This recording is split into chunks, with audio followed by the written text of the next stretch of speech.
Shalom.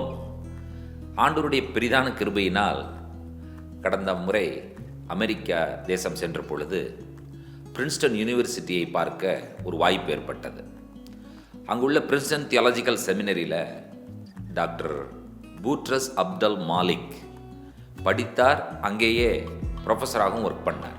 அவருடைய ஆசிரியர் doctor Albert Einstein. Doctor பூட்ரஸ்னுடைய ஸ்டூடெண்ட் தான் என்னுடைய ஆசிரியர் டாக்டர் கால்கோக். நானும் பாஸ்டர் இமானுவேல் அவர்களும் டாக்டர் கால்கோக் அவர்களிடத்தில் தான் வேதத்தை கற்றுக்கொண்டோம். அவர்தான் எங்களுடைய முழுமையான ஆசிரியர்.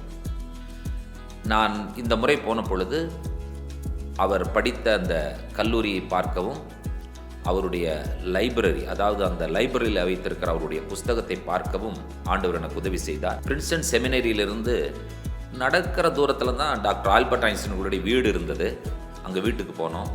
அவருடைய வீட்டை பார்த்தோம். ஒரு சின்ன எளிமையான ஒரு வீட்டில் தான் அவர் குடியிருந்திருக்கிறார். அவருடைய வீடு லைப்ரரிக்கு அருகாமையில் இருக்கிறது. காரணம் என்னென்னா, அவர் அடிக்கடி லைப்ரரி போகணும், புஸ்தகங்களை படிக்க வேண்டும் என்பதற்காக அங்கேயே அவருடைய வீட்டை அமைத்து கொண்டார். நாங்கள் அந்த லைப்ரரிக்கு போய்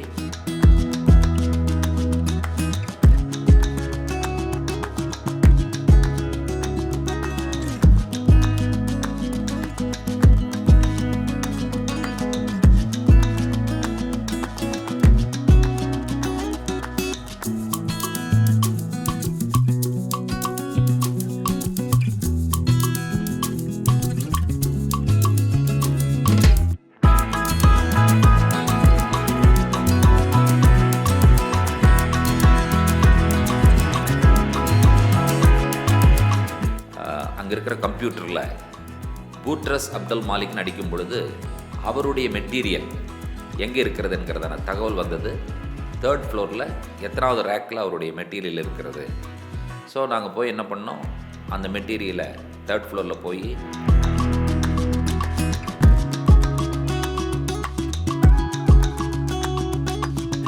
அந்த ரேக்கை நாங்கள் ஸ்லைட் பண்ணி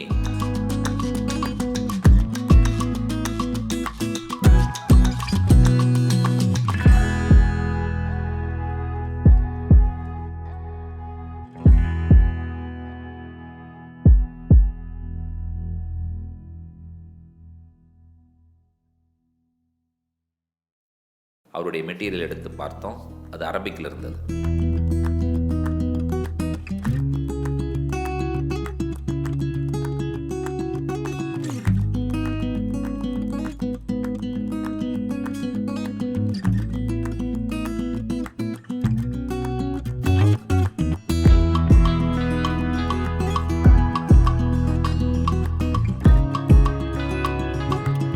அவருடைய மெட்டீரியலை திறந்து பார்க்கலான்னு சொல்லி பார்க்கும் பொழுது அதில் விளக்கங்கள் இருந்தது. கிரீக்கில் இருந்தது, ஹீப்ரூவில் இருந்தது, இங்கிலீஷில் இருந்தது. பழங்கால படங்கள், அந்த ஆர்கியாலஜிக்கல் எக்ஸ்கவேஷன்ஸில் எடுத்த படங்கள், இவைகளெல்லாம் அந்த புஸ்தகத்தில் அவர் வைத்திருந்தார்.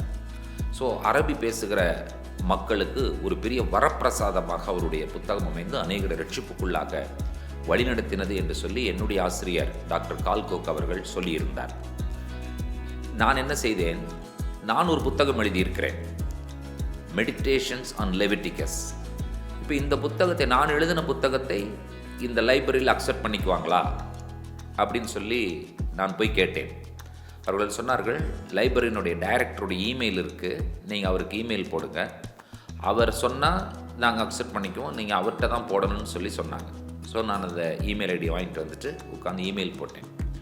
இமெயில் போட்ட உடனே அவர் என்ன ரிப்ளை பண்ணாருன்னு சொன்னால், உங்கள் புஸ்தகத்தை நாங்கள் வெரிஃபை பண்ணிவிட்டு அக்செப்ட் பண்ணிக்கிறோம், அதனால் உங்கள் புஸ்தகத்தை எங்களுக்கு கொடுங்கன்னு சொன்னபோது நான் போய் இந்த புஸ்தகத்தை, நான் எழுதின புத்தகத்தை லைப்ரரிக்கு கொடுத்தேன். அவர்களை சந்தோஷமாக வாங்கி கொண்டார்கள். இன்றைக்கு டாக்டர் ஆல்பர்ட் ஐன்ஸ்டீன், அவருடைய மாணவர் டாக்டர் பூட்ரஸ், அவருடைய மாணவர் டாக்டர் கால்கோக், அவருடைய மாணவர்கள் நானும் பாஸ்டர் இமானுவேல். ஸோ இப்போது நான் எழுதின அந்த புத்தகம் அந்த லைப்ரரியில் இருக்கிறது என்று சொல்லும் பொழுது என்னுடைய மாணவர்களுக்கு அது ஒரு மிகப்பெரிய பெருமை. அது மட்டுமல்ல, அது ஒரு பெரிய ஆசீர்வாதமும் கூட உலகளவில். ஆகினால என்னிடத்தில் படிக்கிற எல்லா மாணவர்களுக்கும் இந்த காட்சியை, இந்த விஷயத்தை நான் சமர்ப்பிக்கிறேன். நீங்களும் என்னை விட இன்னும் அதிகமாக புத்தகங்கள் எழுதவும், உலகம் முழுவதற்கும் நீங்கள் இன்னும் ஆசீர்வாதமாக இருப்பதற்காகவும் ஆண்டவராய் இயேசு கிறிஸ்துவின் நாமத்தில் உங்களை நாங்கள் அன்போடு வாழ்த்துகிறோம்.